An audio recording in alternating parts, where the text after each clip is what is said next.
Тысячи мусульман России в эти дни отправляются в хадж из Северной Осетии. Главным святыням ислама в Мекку уже выехали несколько сотен человек.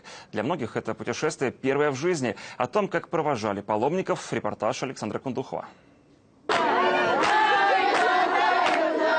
Вот так с песнями жители североосетинского Кизляра провожают в хадж своих единоверцев. У центральной мечети собрались сотни верующих. В священную Мекку отсюда отправляются более 60 человек. Многие годами ждали этого дня.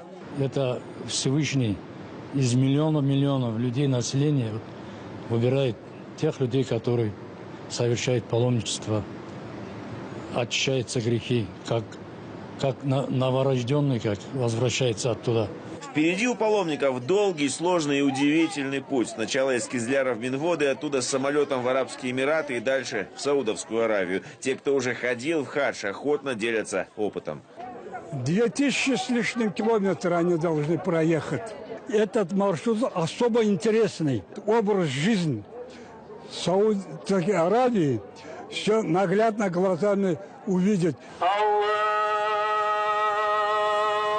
Прямо перед отъездом мусульмане собираются на молитву в мечеть. А на улице в это время провожающие помогают паломникам загрузить вещи. Люди и радуются, и переживают. Я боюсь, даже дрожу весь тело. Аллах боюсь. Ну ты ж была. Дай Аллах, чтобы поехать, обратно приехать.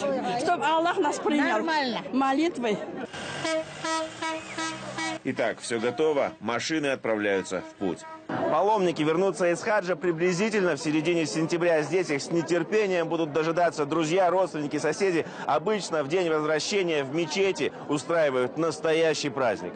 Александр Кундухов, Алан Маргоев, Тамара Сужикоев, Станислав Худеев. Вести. Моздокский район, Северная Осетия.